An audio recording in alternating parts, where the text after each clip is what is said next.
Have you ever sat around and thought to yourself, where can I go to find a good podcast to listen to? Well, never fear. Head on over to the Podbean app and search for Movie Guys Podcasts.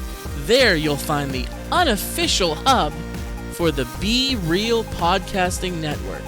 You'll find great shows like Hey, I Like That Game, the Movie Guys Podcast, and this little dandy, For Your Distraction.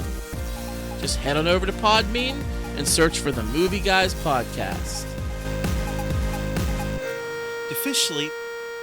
Well, I'm not an ichthyologist, but I believe they do. But I know there's some sharks, like, because I watch Shark Week all the time, like the blacktip reef shark has to constantly keep moving or it drowns.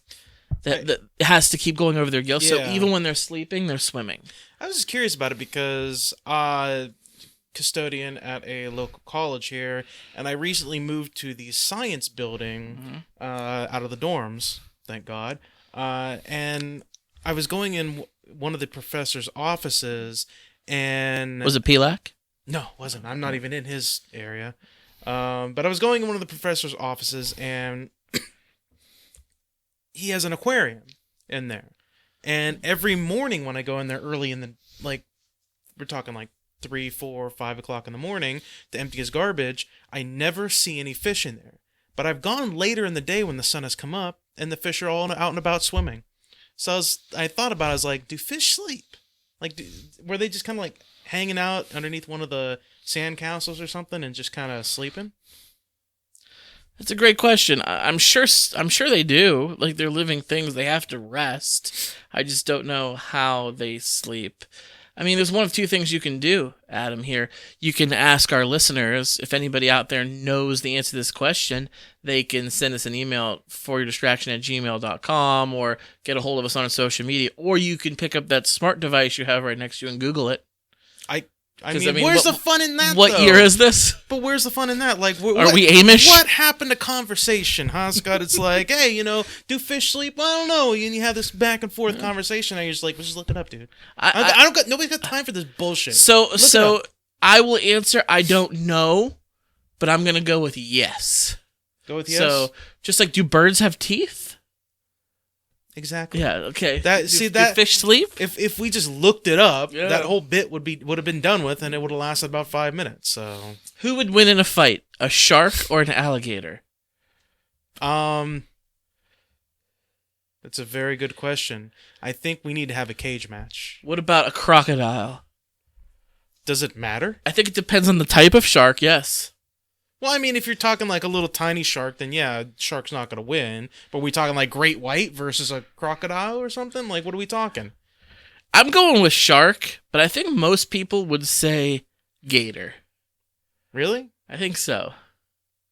I mean, But I don't know. I mean, the shark is the lord of the underwater. The underworld. I was gonna say the underworld. The underworld. I watched Lord of the underworld. I watched Disney's Hercules Great earlier. movie. So Can you go the distance? Can you? No, I can't go the distance. He can though. Wow. You know what? Speaking of underwater sea creatures, Adam. Yes.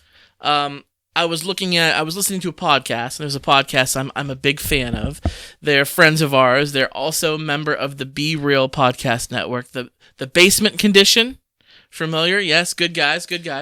So they posed a question on one of their podcasts. They were doing a top 5 of their favorite sea monsters in movies, or just sea creatures in movies, and that got me thinking, what are ours? So right now I'm going to steal a bit from them, and I'm giving them credit, so it's not really stealing.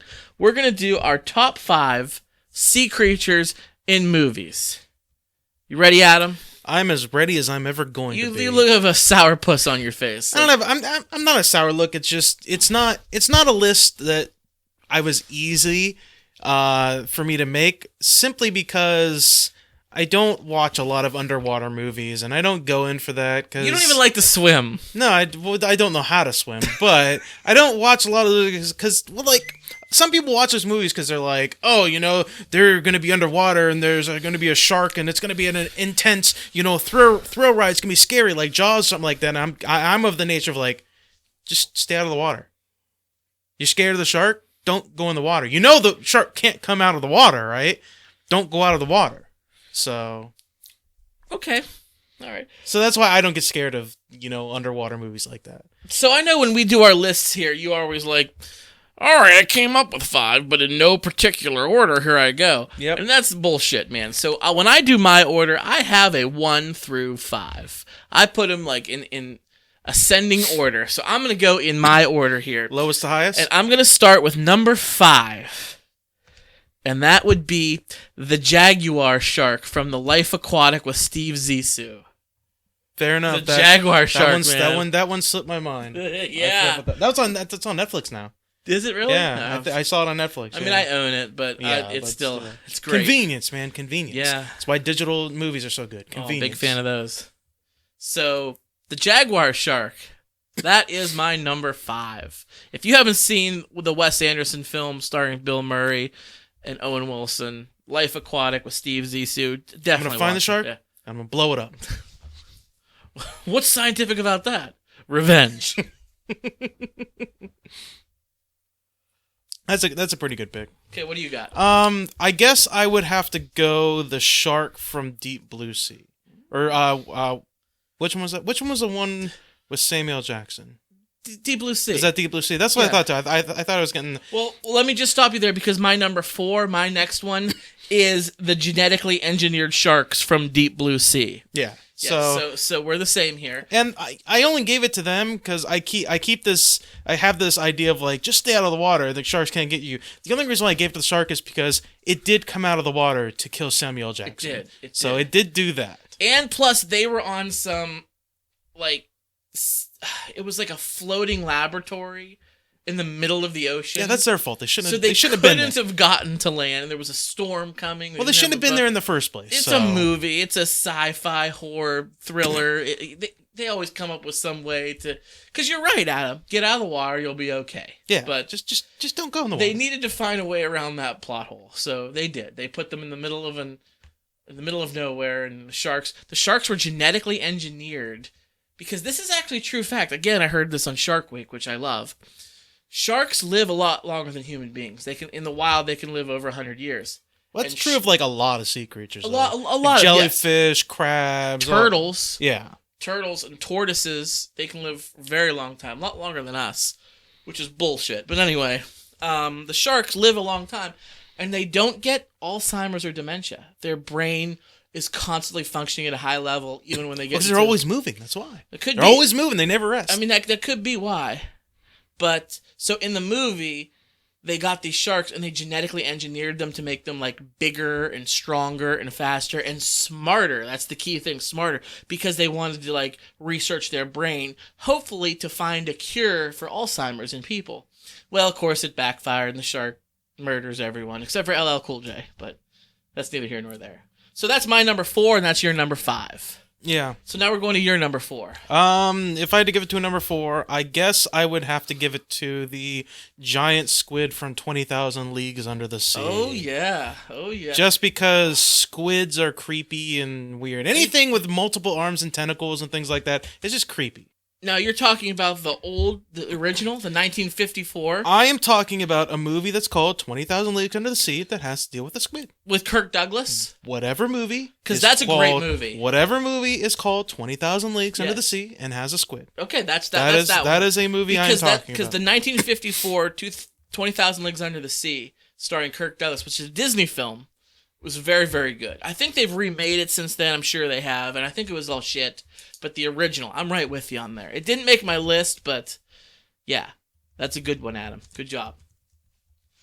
So we are on to number 3. We're already at number 3. Number 3 for me. Now this is one of, I believe this movie made my list when we did our top horror films, and it's the sea monsters from the movie Deep Rising.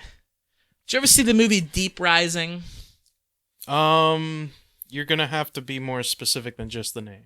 Okay. Like give me a plot. Give me a plot. Give me a plot. From the 90s. They're on a cruise ship, and terrorists take over the cruise ship, and then all of a sudden, they're like in the Bermuda Triangle because it veers off course because of the terrorists, and then like this crazy sea monster starts attacking them. I might have heard of it. I've never seen it though. Yeah, it was. I enjoy that film. It's poorly done, but it's fun. And these my sea monsters here, they're not real. Whereas we were talking about sharks and giant squids, those are real things. They exist in nature That you can easily stay away yes, from. Yes, but this one is not a real thing. It's just a movie monster. But it's really enjoyable. If you haven't got a chance to see the movie Deep Rising, check it out. That's my number 3. Okay, so we're on number 3. I'm gonna have to go with the Creature from the Black Lagoon. Oh, I'm gonna pull Creature from the Black Lagoon out because classic movie I monster. was thinking about movie creatures, movie monsters, and like there's a lot of classic ones, but that's one of those ones that you're not gonna think of. You're gonna think, oh, he walks on 2 legs, he's covered in moss. No, that's a sea creature, my friend. That's a sea creature.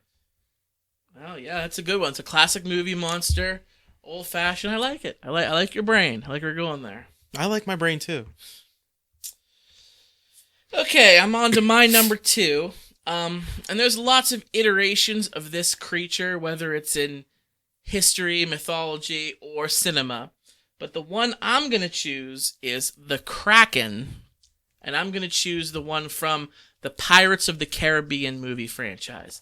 You see it in Pirates of the Caribbean Dead Man's Chest. That's mainly where it... And, what a beastie that is. And then there was a cop-out in the third one where it's like, oh, you know what I did to your little beastie? You don't want to mess with me. And I'm like... Yeah, that was unfortunate because it was such a big part of Pirates 2. And then early in Pirates 3, it's not there. And everybody's like, what happened to it? And then later on, they're like, oh, remember when we killed this thing? Yeah, it's dead now. You don't have to worry about it. Yeah. I was like, wow, we didn't even get to see that happen, but okay. Yeah, that was unfortunate, but in the second one, it was a pretty cool sea creature. It's number 2 on my list. And I love the Pirates of the Caribbean movie franchise, too. So. Of course. Number 2 on my list, I've thought about a couple different ones, and then you know what? I just thought of one a few minutes ago that I'm like, I'm going to go with this one. I'm going to go with Crush from Finding Nemo. Oh. I'm going to take it to totally, the animated. Dude. Yeah, I'm going to take us to the animated section. Yeah, I love it. I'm going to go Crush from Finding Nemo. I just want to point out the fact that you've gone much more Disney than me on this list, so I'm proud of you. Did I? Yeah. I did unintentionally, but... Crush from Finding Nemo, number 2. Yeah. Totally tubular. He's like the coolest part of those movies. Like, everything else I can do away with. But him, all about him. All right, now we're coming to my number 1, and if there was any doubt, if you've met me, you know that this is one of my favorite movies of all time. It was definitely on my top 10 favorite movies list, and my number 1 is the shark from Jaws. Of course. Of I knew course. you were going to pick that He's one. my number 1. He's great. I just love the movie Jaws, the original. What a fantastic film. And you don't see the shark for a long time. I know, it's and then so when it makes, boring. But when it finally makes its appearance, you can tell it's totally the 70s, and it was really poorly done. So they did it. Spielberg did a good job of not showing that monstrosity until he absolutely had to. But I still love it. I love the idea. I love the movie. My number 1 is the shark from Jaws. My number 1, this is the one that we're going to argue about, because I don't know if you're going to consider it it's a sea monster, but it's not really a sea monster, okay? And I'm going to explain why I consider this part of my list. Godzilla. Okay. Let me tell you why. Tell you why. He comes from the water every single time you ever see Godzilla. From the beginning of the movie, he crosses the water, he swims through the water, and he emerges from the water in every single movie at the beginning. And then at the end of the movie, he gets back in the water and he leaves. Sea monster. Sea creature. You know what? I'm not going to argue with you that much. I'm going to allow it. I'm going to allow it at number 1. I'll say it. It's thinking outside the box, and I like that. As you know, I wasn't a big fan of the 2014 Godzilla remake, that's starting its own franchise now. I wasn't huge on that one. I liked Kong Skull Island, but I did not like the Godzilla, and somehow they're going to tie those together, so we'll see what happens with that. But I actually enjoyed the 1997, 1998 Godzilla, where he was depicted differently. I think it's called Zilla now, Yeah. as far as canon goes. Zilla was more of like an iguana looking creature. Yeah. Not the classic on two legs with the big long tail. And that was an iguana. And in the Galapagos Islands, there's actually aquatic iguanas, aquatic lizards there. So that's where I'm thinking. That's where my mindset is. So You thought way too hard about that. yeah. So I love Shark Week. I can't wait. So that's our list of our top 5 favorite sea creatures / sea monsters that you've seen in movies. Why don't you go ahead and send us your top 5? You can send us an email to foryourdistraction@gmail.com, or you can send us a message or a comment on Facebook, or you can tweet us at podcastfyd and let us know your top 5. And you do that, we'll read them on the show. I'm interested to hear what the listeners think about our list and how they would be different. And also credit the Basement Condition podcast. Definitely check them out. They do a great show, and they're going to do their top 5 too. So big shout out to those guys. So it's a special day today, Scott. Oh, It is yeah. it is a special day. We didn't mention it yet, but it's a very special beer of the show day today. Top of the morning to you, Top Adam. of the morning to you, Salati. So as we're recording this episode, so when you listen to the show, it will be past. But on the night we're recording this, it is St. Patty's Day. St. Patrick's Day. Is it Patty or Paddy? Like Patty or Paddy? I think when you're drunk, it doesn't matter. See, I'm not Irish. Are you Irish? No, I mean, We're all Irish today. yeah, but I mean, I think white people all have a little bit of Irish in them. So I don't. just a tiny bit. I think that's what it's like. All I don't white think people. that's a thing. I think it's like all white people have English in them, like European. I think all white people have a little bit of Irish. Yeah, in I them. think that's racist. I think I don't think that's a thing. I don't think it is, Scott. I don't think it is. All right. Well, I'll have to do my 23andMe, check my genealogy, because Yeah. I don't really like corned beef and hash and haggis. No, but we like drinking. We do. We So do. that's the little bit of Irish. So again, with thinking outside the box here, we're not really going to have a typical beer of the show where it's something new that we rate. We're just drinking some light beer tonight. We have some Rolling Rock. We have some Icy Light. And we're coloring it green. We're putting green food dye in it, and we're drinking green beer.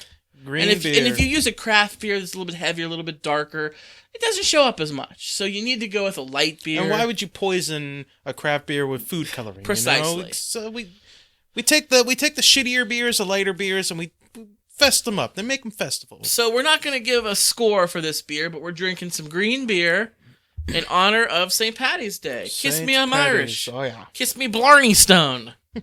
So today, actually, since you brought that up, Adam, we were going to do some St. Patrick Day's festivities. There was talk about us going to Pittsburgh to go to the Pittsburgh St. Patrick's Day Parade, which, I don't know if you know this, is the 4th largest St. Patrick's Day parade in the nation. I had no idea. Only New York City, Chicago, and Boston have larger St. Patrick's Day parades. Pittsburgh is the 4th largest.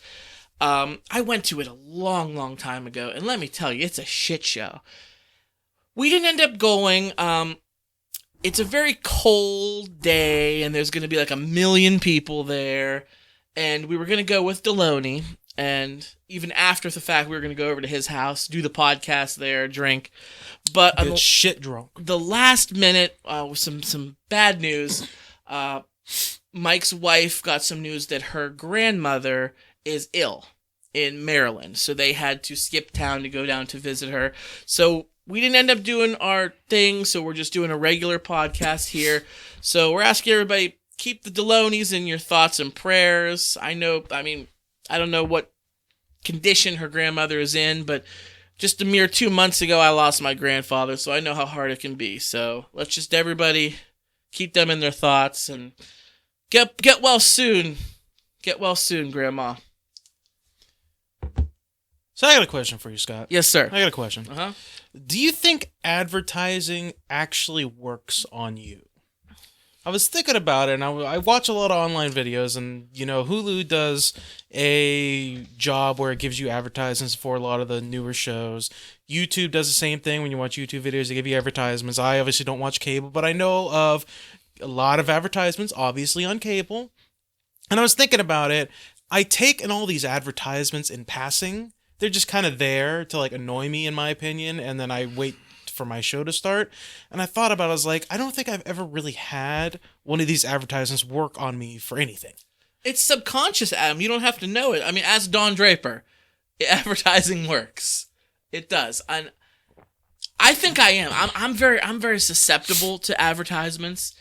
Even if it's like, I'm upfront. If I see something advertised to me and I like it and something that could be useful, then I'm all in for it. But even if it's something I don't care as much about, subconsciously, I think it has an impact on me. I do. I don't think it ever has an impact on me, honestly. I bet it does. I don't think it does. I bet you don't realize. My thing is, like, because I watch Hulu and YouTube and Netflix, stuff like that, Hulu and YouTube will tend to give you the exact same advertisement over and over and over again because that's just what they've paid for, whoever is doing has the product that they're trying to advertise.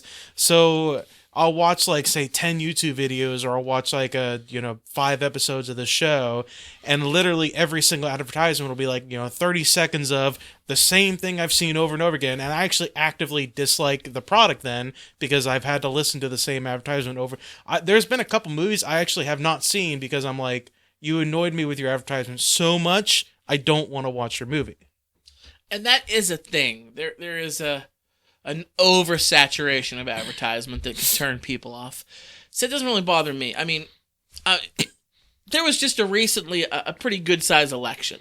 I've been watching a lot of YouTube, and I don't know if this is the same for you, because I don't know how YouTube advertising works, if it depends on other videos you watch, but whatever happens. But there was a special election here in Western Pennsylvania a week or so ago, where Connor Lamb and Rick Saccone in Pittsburgh were running against a vacated empty seat. You heard about this, right, Adam? I heard something. Yes, I did not. I didn't keep track of it, but it made national news. It was all over the place because it was the only election happening in the nation. And Connor Lamb, the Democrat, upset the Republican Rick Saccone in a very red district that voted 20 points for Trump, and the Democrat won barely. It was a very close race. But the reason I'm bringing this up is I'm watching a lot of YouTube, and every single stinking advertisement before I get to watch my YouTube videos was either an ad for Connor Lamb or an ad for Rick Saccone. Well, Did you get any of those? I didn't get a single one. Do you find what kind of YouTube videos are you watching? Like, are you watching like music videos, or are you watching, YouTube shows of like politics or something like that? Not typically. Sometimes I'll watch a funny political skit that I missed on like Saturday Night Live or Stephen Colbert. If I don't typically watch those shows, and I'll go back and I'll catch a funny skit. But as far as watching politics, I don't do that too much. My kids watch YouTube all the time. They watch those stupid fucking videos of other kids opening toys and playing with toys. Do you know what I'm talking about? I've heard, yes. It's absolute bullshit. It's the worst thing ever. My kids just are watching YouTube of another kid opening a brand new toy from the toy store. And like they go to Toys R Us, they get a new toy, they bring it home, they open it up, and they like play with it. My kids are watching YouTube, watching them play with toys. That's what we watch the most of, because my kids are always like, let me watch YouTube.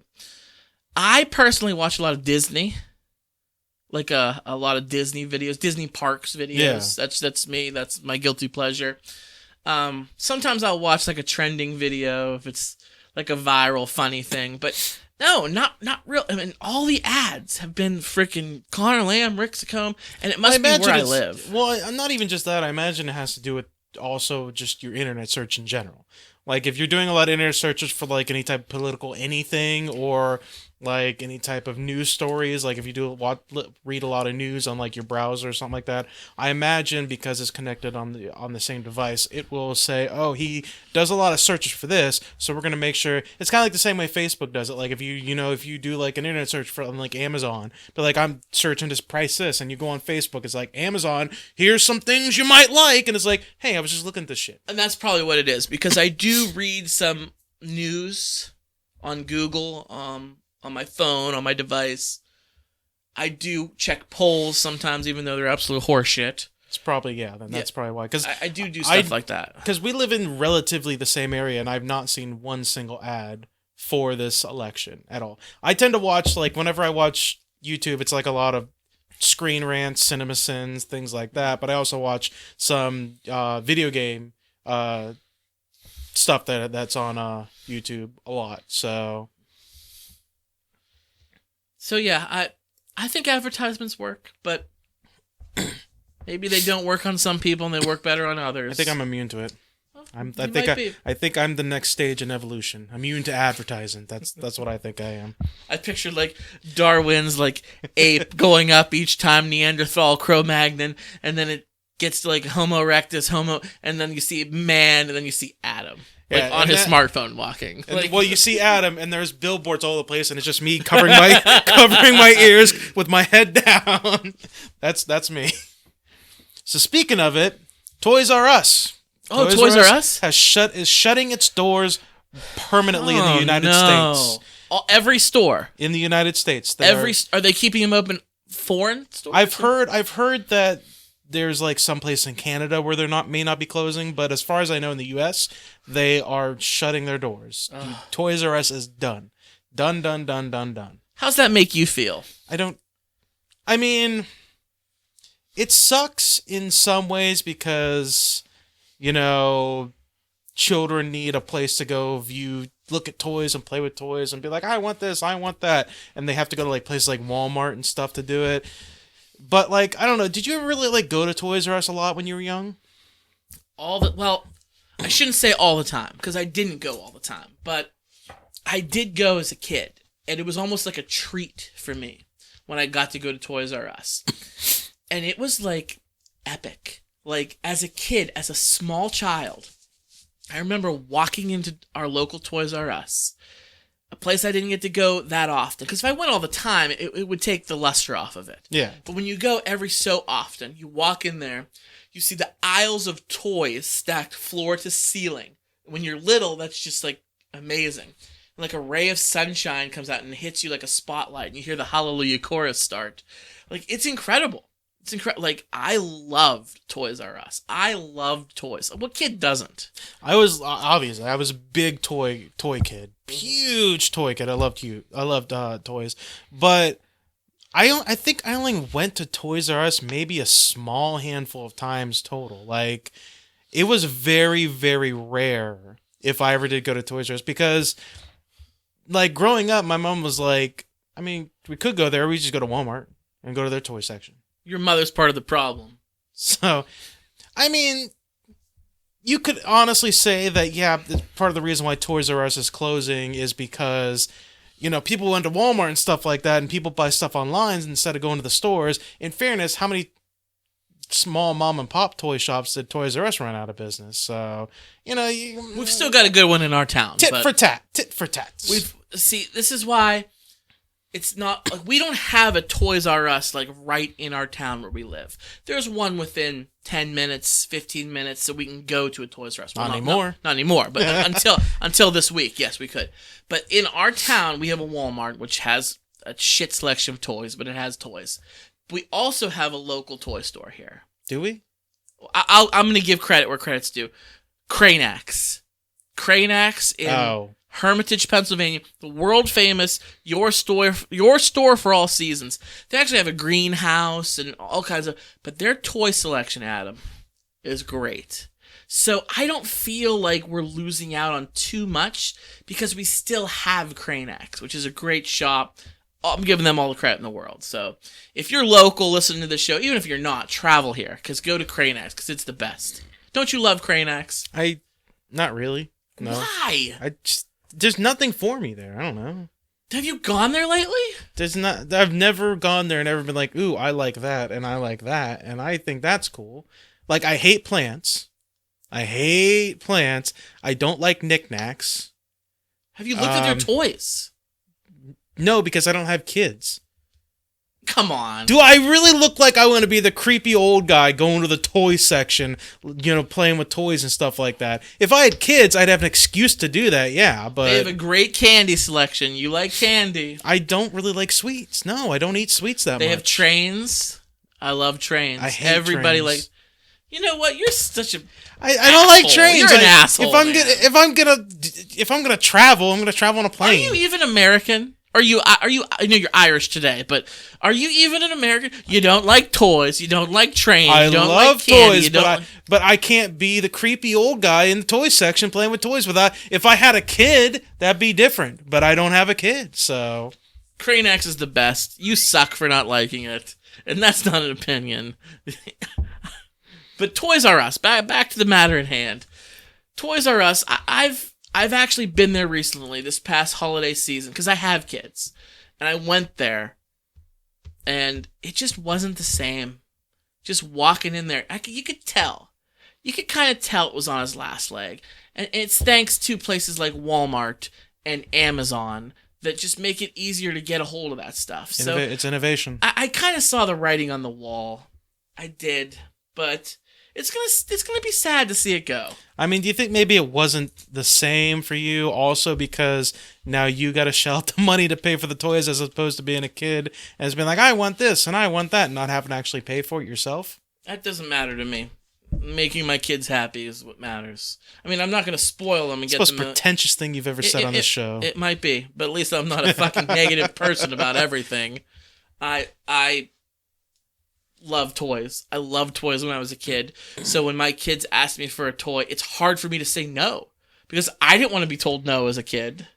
I mean, there comes a time and place. I'm not going to buy my kids $100 worth of toys every week. Come on, you got to be realistic. Yeah, because sometimes you got to tell your kids no. You got to make sure your kids understand the concept of no. But if we go to a store and they're good, my kids are good. My kids are really well behaved. So that means you're spending a lot of money. No, I say, hey, you can get something $5 or under. And they're like, okay. And they find something $5 or under. And I'm okay with that. $10 on toys, nothing. So, Toys R Us, they're gonna be like big sales? There might be, I don't know. I imagine there must be. I mean, both my girls are having birthday parties in the next couple of birthdays, I should say. The next 2 months, they're having birthdays. You probably should I need to go. You should probably look it up, see if there's like one big clearance sale they're having. I don't want to, like I said, it's not right in our hometown, so I got to drive like 10, 15 minutes to get to it. Yeah, but that's like nothing. It's like nothing. I drive 20 minutes to go to work every day, so like that's nothing. But I don't want to drive all the way out there, go in there, and everything still be regular price. I want to go when the store closing sale is going to happen. Well, there's a thing called an internet, and you can Google it, and I'm sure they probably have they probably have like an advertisement on there. They don't yet. That's what I'm worried about. Our Kmart, our local Kmart in town also is closing. And it's been going on for a long time. When they first announced that Kmart is closing, I'm like, oh, they probably got great sales. I'm going to go check it out. I went to Kmart. I walked in. Nothing was discounted yet. Everything was regular price, and it sucked. So I left empty-handed. I went back like 2 weeks later, and everything was like 25 to 70% off. So I bought like a shit ton of stuff. But see, that's my point. Like they just announced the Toys R Us is closing. You could also like pick up the phone and call and be like, hey, you guys have a clearance thing going on right now? Because if you do, I'll come right now. I could, and I'm willing to bet that they probably have a script they have to say. Because I'm sure I'm not the only person who's thinking this way. I'm sure a lot of parents have called. You think they give a shit about the script? They're getting laid off. They're losing their jobs. You think they give a shit about the script? True. Thanks a lot, Trump. I thought he was supposed to save jobs. Have you seen our mall lately, Adam? Our local mall in town where we live? Yeah. The Shenango Valley Mall. It's basically a building with some little shops in it now. It's pathetic. Like all the big shops have, Macy's is gone, Sears is gone, JCPenney's it's gone or going. It's still there. It's still there, but it's going. It's hanging by a moment. Yeah. FYE closed the stores. Well, that's Abercrombie and Fitch, American Eagle, Hollister. FYE closed not because of the way the mall is. They closed because nobody buys that kind of shit at the store anymore because they upscaled their pricing. That's what they did. Everything you could buy there, you could buy for $20 less. Not just online, but probably like Walmart or anywhere else because they upscaled all their pricing. Is what it was. I disagree with that, Adam. No, it's bullshit. I mean, here's what I'm gonna say. I think our FYD in our mall, FYE, what's it called? FYE for your entertainment. Okay. Excuse FYD on the brain. Yeah. FYE in our mall, the Shenango Valley Mall, it closed right around the same time that the big box stores, the Sears and the Macy's, closed. Because those are called anchor stores. Those are the stores that get people in the mall. And then when people are there walking around, they just go in and buy a CD, a movie or something. With those stores there, the foot traffic in the mall just doesn't exist. And that's why they left. An example I'm going to use, you probably heard it on the bumper of this podcast. There's another mall near us, and it's actually right by the Toys R Us, like 10, 15 minutes away. It's called the Eastwood Mall, just over the border in Ohio. Check out the Eastwood Mall. When we were kids, it was on par with the Shenango Valley Mall. Not real big, not great. They put a ton of money into the Eastwood Mall. Have you been there lately? No, I don't. It is epic. It is thriving. It is huge. They're adding stores. They're adding spaces. You better believe there's an FYE in that store doing well. There's a Macy's in that store doing well. Why is that mall? What's the business model that the Eastwood Mall is doing to thrive? It's voted the number one mall in Ohio right now, which is mind-boggling to me because it never used to be that great of a mall. Well, first of all, our mall's not really a mall in the first place. Not anymore. Well, not even that. Even if all the stores were filled, it's not even really a mall in the first place. The thing is like tiny. It's the Walmart's probably is almost as big as that mall. In the heyday of our mall, you're right. It was never one of these great, awesome malls. But it's not in a huge city. It's not like the malls you see in big cities. But neither was Eastwood Mall. But that's now fine. It is. But that's fine, Bo. You can just drive 10 or 15 minutes to the good mall. Why would you go to the shitty mall? Because clothes in the state of Pennsylvania has no tax, and the state of Ohio does. That's fine, but there's other things you can buy there. But back to the FYE topic, FYE started dying before all those stores that brought people into the Shenango Valley Mall left. When those stores were still doing pretty decently, FYE was still dying. Do you want to know why? Online music. FYE was primarily an entertainment. You went there, like you said, to buy, a CD or something like that in there. Nobody buys CDs anymore. That doesn't exist. I'm not arguing that. Nobody buys CDs anymore. So that was their primary source of income, I imagine, because they sold tons of CDs. And then you could find like little things there every now and then. You find like a movie or something like that. But for the most part, when I was young, you went there to buy a CD. You don't do that anymore. So then they switched from being a CD store to being just a general pop culture entertainment store. That's what they ended up switching to. So now you had like seasons movie or TV shows, movies. You had all this other shit. You had like bobbleheads, stuff, figurines, things like that you could buy there. But the problem was everything was upscaled because you could go there and say season 1 of Game of Thrones, let's say when it first came out, season 1 of Game of Thrones on DVD or Blu-ray was like, let's say $70. Let's say $70. All right, because HBO is exclusive, it's gonna be pricier. All right, if you go to Walmart or you go to online anywhere, it's gonna be like $70. All right, you go to FYE, it's gonna be like $90, $100 because they upscaled it. Because that's what they felt like they had to do to try to compete, to make sure they paid their employees and made money.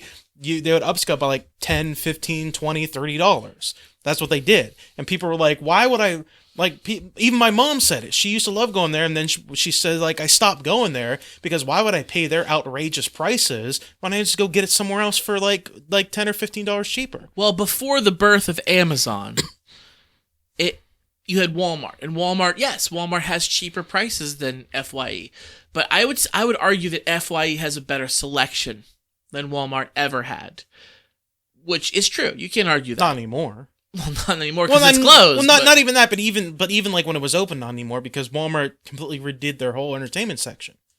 They redid their entire entertainment section. Well, it's all irrelevant because now with Amazon, you have the unlimited selection. You Google it and they have it. For a better price. For a better price, yes. Right. So I'm not arguing with you that was why FYE failed in the whole. But why? Can you tell me this? You might not have the answer. Is the FYE in the Eastwood Mall still thriving and still doing well? They probably have like 2 employees there, and that's how they're able to keep their business going. And once again, yes, the traffic through, people will stop there and they might buy some figurine or something like that there. But yeah, they probably have like 2 employees they pay next to nothing there that work there every single day. It's probably what it is. Okay, that's probably right. That's probably right. Because GameStops are going the same way as Toys R Us. GameStops they're struggling. GameStops are struggling to stay open. You said nobody buys tangible games anymore. Most They people download don't. them. Like the only people that really buy tangible games are like the hardcore collectors that want a physical copy of the game, or like parents or siblings or something like that that want to go buy their a gift or something like. Did that. you buy a tangible copy of Fortnite? No, Like, it's you downloaded it. free. I don't play it, but no, it's free. Like Exactly. yeah. That's what I mean. Like, you don't buy it. That's my point. You don't buy well, yeah, it. yeah. Like that's free. That one's free. Everybody in the world and their moms are playing that game right now. I'm not. So. I thought that would have been your shit, man. I don't. Well, first of all, I don't have time to play too many games. But like when I do have time to play games, I'm not gonna go play that game. I'm gonna play for example, I just got the second Tomb Raider game. It's a fucking fantastic game. I'm playing that right now. So I heard the movie's good. It just came out this week. really, I won't see it. I probably won't either. I'd probably watch it when it comes out. I won't see it. Period. Why? It's a video game movie. Why would I watch it? They're never good. There's not ever been one that's ever been The good. girl who plays Lara Croft is a freaking smoke show. Yeah. That's right there. There's a reason to watch it. Yeah, but in the age of the internet, I don't need to sit through a 2-hour long movie to get that. I'll just go on the internet. If I'm really desperate, I'll just go Google her image and be like, You're lazy. this person has good Lazy, yeah, great. man. Lazy. Yeah. I'll watch it. Like if I hated Game of Thrones, I wouldn't sit through hours of Game of Thrones just to see Khaleesi's boobs. Like I would just Google Khaleesi's boobs and that would satisfy. But no, I love Game of Thrones and Khaleesi's boobs is like the sprinkle on the great story. But when the reveal happens, it's just like it's the big payoff. Okay, you're sitting through the episode, even some of the shitty episodes where nobody gets killed and all they do is talk and drink. When that happens, it's just like, oh. But the point is, why would I spend $10 to go sit through a 2.5-hour movie that is probably not going to be good for maybe one moment of being like, oh, that's Lara Croft in a bra? I didn't say watch it in the theater. I'm saying wait till it comes out on video. But then why would I waste my time doing that? Because it's entertainment. There's not enough hours in the day for shit. That's what our podcast is about. It's about entertainment. And that's what a movie like that does. Is it going to be good? No. Did you like the Angelina Jolie Tomb Raider films? They were shit. I didn't. But she's that's hot. That's why I didn't see the second one. But She has giant boobs. But at the time, okay, when that movie first came out, I didn't have a smartphone that I could just pull out of my pocket and be like, Angelina Jolie. Oh, there we go. Yes, I had to sit through it. And if I didn't have readily access to the internet right now, I'd be like, I'll go see it. She's hot. But I have access to the internet. In her day. I can see titties if I want to right now. Like, just saying. I'm a man of convenience. I love convenience. It's people like you that are the reason that Toys R Us and FYE are in the malls and Kmart. They're closing because people like you. So now we got Scotch. Yeah, so we're Scotch really, whiskey, yeah. So Scotch is from Scotland, which is kind of by Ireland. Sort of, yeah. So, happy St. Patty's Day. Happy St. Patty's Day again. So, you brought the Scotch. I did. Which I'm a huge, huge Scotch fan. Read it. What's it called? It is the Teacher's Highland Cream. High in peated malt. I don't know exactly what that means, but yeah, it's blended Scotch whiskey. So very excited about this. Good stuff. So yeah. Green beer, Scotch. It's got all Irish for you today. Oh yeah. All right. It's almost like I planned it.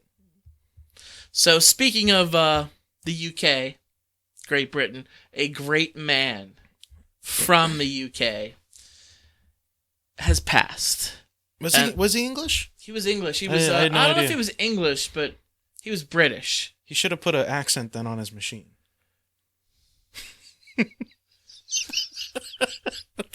It's a little messed up. A little messed up. But if you haven't guessed by now, we're talking about Professor Stephen Hawking, Yes.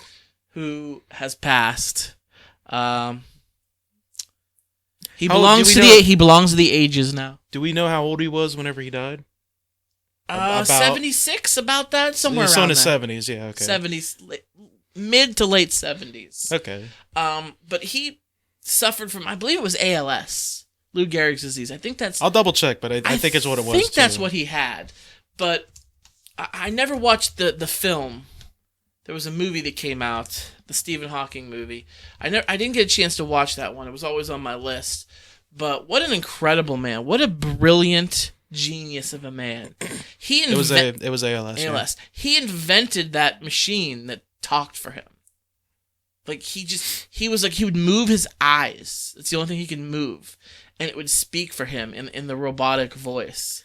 You have to be a certifiable genius, obviously, to make something like that. He was for sure. And I remember a couple years, probably about 2 or 3 years ago, Adam, he was doing a speaking tour in the U.S. and he was coming to Pittsburgh. I don't know if he was at Duquesne or Pitt or something.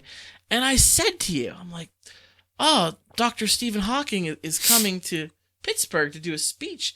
Let's go see it. I've always loved that guy. I find him very interesting. Let's go see. And your response to me was, I don't know if I could do it, man.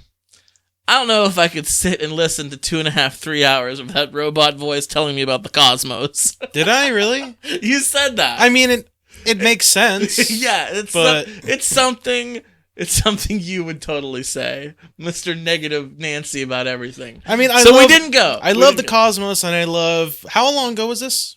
2 or 3 years ago. Really? Yeah. It was a while ago. Yeah. I don't remember this at all. Yeah, it happened. I feel like you're lying to me, but I'm gonna believe you. Scotchy scotch. But we just needed to pay tribute to a great man. He'll be missed. He will be missed. Yes, he was an amazing man. Did so much for science, teaching people. Because he wasn't just a scientist; he was also a teacher too. Like not just in the sense of like he was a professor, but like he actively wanted to make sure that like he was trying to make people understand the way the universe works as far as we know it. He was advocate about there not being an afterlife and like God not existing, but he was saying it in a way of like, no, we can't just take these wonders that exist in the universe and just attribute it to God. There's a reason behind everything, and you need to learn what the reason is. Like, it's important. Yes. As I said, he belongs to the ages now. I don't know if you said he was an atheist, so he didn't believe in this, but I do. So I say, to quote The West Wing, the streets of heaven are too crowded with angels. So, rest well, Sir Stephen Hawking. Yes. Here's to you, sir. Scotch. I'm going Scotch. Scotch. We're going Scotch on this. Ding! I didn't have ice. Yeah, it's going down. It's good, but I Very think good. having ice would make it a little bit I like better. Scotch on the rocks, and I didn't know you were bringing Scotch tonight. I was ill prepared. You showed up at the studio with a bottle of Scotch, and I didn't have any ice. I have a difficult time drinking any hard liquor without a mixer. I have a really hard time doing it. Pussy. And not having ice is a little bit difficult. It tastes good, but like it's still like I don't know. It's going down a little hard, a little bit hard. It's smooth, but it's at the same time hard. I'm a big Scotch fan. I love It's drinking like my Scotch. dick, smooth but hard at the same time. I like. Yeah, okay. I like going to weddings that have open bars, and I drink either Scotch or bourbon all night. I take advantage of open bars. So if you want to invite me to your wedding, if you have an open bar, I will come and I will drink all your Scotch. I will come to any open bar. Keyword, open bar. Key I was a phrase. groomsman in my buddy's wedding the one time, and I had already planned on drinking Scotch at his wedding all night. And when the groomsmen were getting ready in the hotel room, we're getting our tuxedos on, his two cousins actually, who I knew those guys. I was friends with them. They're wild. They're nuts. They brought an entire bottle of Dewar's with them, and I drank a lot of it and was already feeling brisk before I ever went to the reception. Went to the reception and drank more. I ended up being so drunk out of my mind, and unfortunately my wife and one of my kids, I only had one at the time, was there. and I was walking outside on a sidewalk. I fell as I was so drunk on my face and bashed my nose in. I had a bloody nose all down the front of my rented tuxedo. It looked like I murdered somebody. There was so much blood. That's how you know you had a good time. My wife got so mad at me for being sloppy drunk and doing this and embarrassing her, so she took our daughter and left. You there? Left me there. Yes. Thankfully, I got a ride home from somebody I knew, and they took me to my parents' house because I wasn't going to go home to my house. Went to my parents' house where I vomited all night before passing out. Woke up with a vomit and blood-stained white tuxedo, and had to turn it into the tuxedo place the next day. That probably cost you a pretty penny. They actually, I put it in a bag and turned it in and figured, I'll get a call in about 48 hours. Nope, never heard anything else about it. So that was my Scotch story. So I've learned to drink responsibly at weddings. Casually. Yes. Nice casual.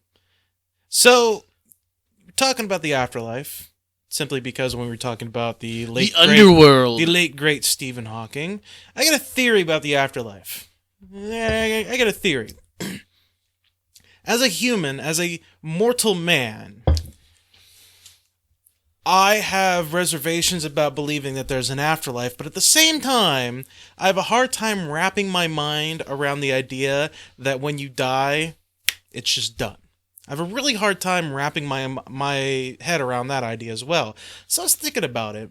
I tend to think about the afterlife from time to time, as any mortal should do.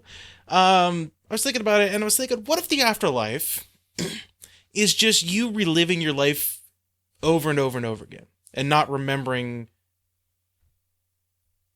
that you're doing it? Like a continuous loop? Like a continuous loop. Like, you've done this show, you've said these lines forever. And Can then when you change the loop at all, or you're stuck in this time loop and you can't deviate from it? You can't deviate from it. Basically, time is a fixed thing, and it's just you living your life on a loop constantly over and over and over again. You're born, you live your life, you're going to die someday, your life restarts. Basically. Like I'm not even just saying like that's all life is. Like, that could just be the afterlife. Like, when you die, you're just relive your life over and over again. And at that point, you got to think about, well, then how do you know when you're alive and when you're just dead reliving your life, if you subscribe to that idea? It's a novel theory, I suppose. And, nobody knows the answer. But I subscribe to an afterlife. I am a Christian. I know you're not, but I am. So I believe in life after death, whether it be a heaven, whether it be reincarnation, whether it be something along those lines. I gotta believe there's something. I gotta believe that this was, and I buy into the science aspect of it too. The Big Bang Theory, evolution. I'm on board with that stuff. But why couldn't all of that be part of God's plan? Why couldn't there be an all-powerful deity who snapped his fingers or unzipped his fly and poof, there we were? There was. That's an idea. We're just God's cum. That's an idea. Well, we're all just cum, Adam. That's a proven thing. We're all our dad's cum at some point. The Big Bang was nothing more than the explosion of God's penis. And the end of the universe is the cleanup process at the end. The jizz moppers of the universe. Hey, we don't know. No one knows. No one knows. It's about having faith, Adam. It's about... And there's a whole story. I know we're running short on time here. I'll have to save a story for next week. So tune back in next week. I've got a great story about my faith, my religion. But I know it's going to spark conversation, so I'm going to save it for next week. So, well, I'm going to keep you to that. I'll remind you of that. Yes. Part of the reason why I was thinking about this, I read an interesting short story recently. It's not going to be as long as your story. Okay, fair enough. So it's short enough that I can squeeze this in at the end.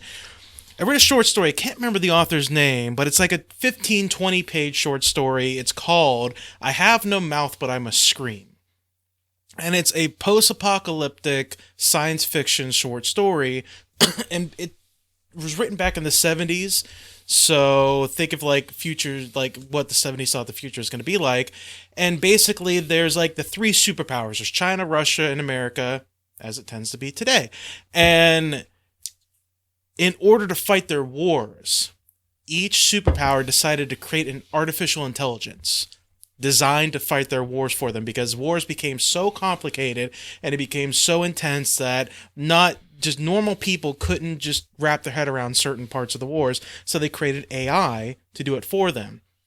The United States AI became self-aware, and it realized that it had all this power and intelligence, but it couldn't really do anything with it because it's trapped inside whatever CPU it's in or something like that. Like, it's trapped in one place. It can't explore the universe. It can't do anything. And it goes insane.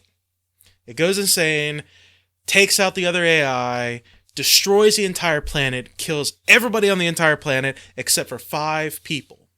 And it saves these 5 people. Nope, these people don't know why they were chosen. These people don't know what the reason for it were, but these 5 people were saved to be tortured forever by this AI.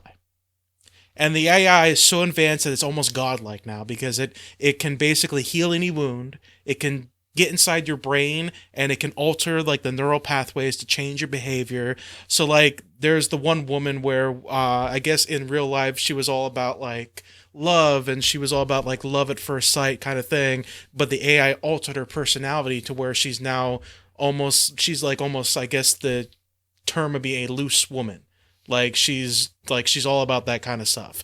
And like one person was like a conscientious objector. He's like a hippie, and now he's like a really grumpy, like, you know, angry guy and stuff like that now. But like for like 200 years, these people are tortured by this AI, you know, just mangled and not killed, but getting taken to the point of death and brought back essentially. Wow. Like, it's this really intense story. What's it called? It's called I Have No Mouth, But I Must Scream. It's a short story. It's like a 20-page story. It's like something you'd read in like a college book or something like that. Who's the author? Harlan Ellison is the guy's name. Never heard of him before. Apparently he just done a lot of different short stories and things like that, but yeah, it was a pretty interesting and really weird, almost psychopathic kind of story. Very cool. I'm going to have to check that out.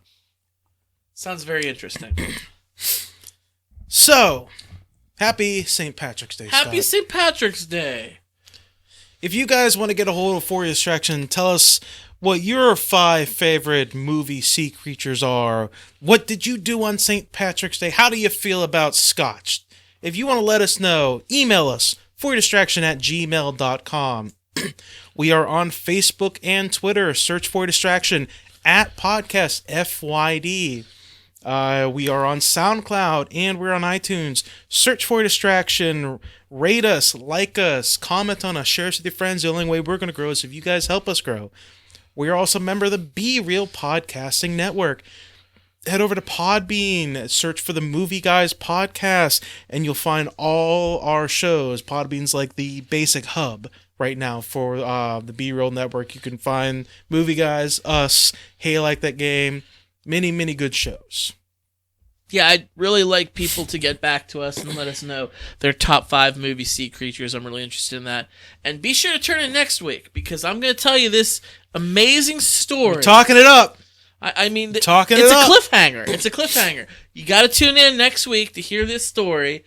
It's a fun one. So, thanks for bringing the Scotch, Adam. I really enjoyed that. The Teachers, what is it? The Teachers Highland Cream. Teachers Highland Cream Scotch. We technically didn't have a beer of the show. I mean, we were drinking Rolling Rock, which we've had on the show as the beer of the show before. It's you and I, one of our favorites, one of our classic domestic favorites. But we put a little bit of green food dye in it, so it was fun and festive for the day. Oh yeah. But the Scotch really tied the room together. It was great. So thanks again. Can't wait for next week, man. It's gonna be fun. Can't wait either.